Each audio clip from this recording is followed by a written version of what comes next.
La réforme fiscale réside pour une commune en une perte de taxe d'habitation sur les résidences principales que remplacera la taxe foncière prélevée jusqu'ici par le département sur son territoire.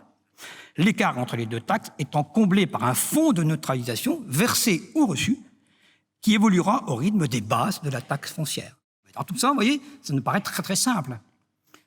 2020, donc taxe d'habitation sur les résidences principales, taxe de foncier bâti communal et taxe d'habitation secondaire, plus des compensations de foncier bâti et des compensations de TH. On rebase avec le taux de 2017. Ici, ça ne change pas.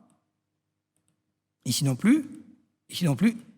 Ici, ça va changer puisque on est dans un cas de figure où le taux d'imposition avait augmenté entre 2017 et 2019. Donc, on me rebase pour mon calcul de référence, donc mon taux de TH, résidence principale, avec le taux de 2017. Donc, j'ai une perte pour cette commune-là de 40 000 €. Ensuite, je suis maintenant en 2020 référent. J'ai besoin du département, de son foncier bâti départemental sur ma commune et des compensations départementales sur ma commune. Ici, j'ajoute les compensations du département aux compensations communales. Ensuite, j'ai ma taxe d'habitation secondaire, j'ai mon foncier bâti communal auquel s'ajoute le foncier bâti départemental. Et il me reste maintenant à faire l'équilibre grâce à un amendement de 400 qui fait la différence entre ce que j'ai perdu en rebasé, ce que j'ai perdu entre guillemets en rebasé, et ce que j'ai à prendre en compte en référant une fois la réforme mise en œuvre théoriquement sur l'année 2020 de référence. Je recompose mon référent pour avoir un foncier bâti spontané, ça plus ça, et compensation ça plus ça, auquel s'ajoute un amendement pour me donner le foncier bâti effectivement perçu par la collectivité locale, le spontané plus l'abondement. En 2030, qu'est-ce qui se passe en 2030 ? J'ai un effet main sur les compensations de foncier bâti. Sur la taxe d'habitation secondaire, j'ai un effet base plus un effet taux, mais entre 2030 et 2022. Parce que, comme l'a dit Eric, je n'ai pas la possibilité d'augmenter mon taux de TH secondaire en 2021 en 2022. Alors, on va faire l'hypothèse que la taxe d'habitation secondaire ne sera pas supprimée, dans mon exemple. Le foncier bâti spontané, il augmente, effet base plus taux. Effet base, effet taux. Et tout du spectacle, évidemment, mon abondement, il passe de 400 à 500. Ben oui, car il a enregistré, lui aussi, un effet base. C'est toute la nouveauté de ce nouveau régime qui passe par le coefficient correcteur.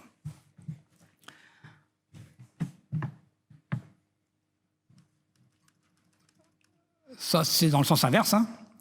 C'est quand vous êtes en prélèvement. Alors, si vous êtes en prélèvement, je le rappelle, hein, vous avez un prélèvement de moins 700, effet base foncier bâti, vous avez un prélèvement de moins 963. C'est ça la vraie nouveauté. Ce n'est pas tellement que l'abondement soit indexé, ça ne déplaira pas, évidemment, à ceux qui reçoivent un FNJ qui devient indexé. Ce qui pose problème, c'est ça. C'est ça. C'est expliquer, ou plutôt c'est expliquer à la commune qui est prélevée.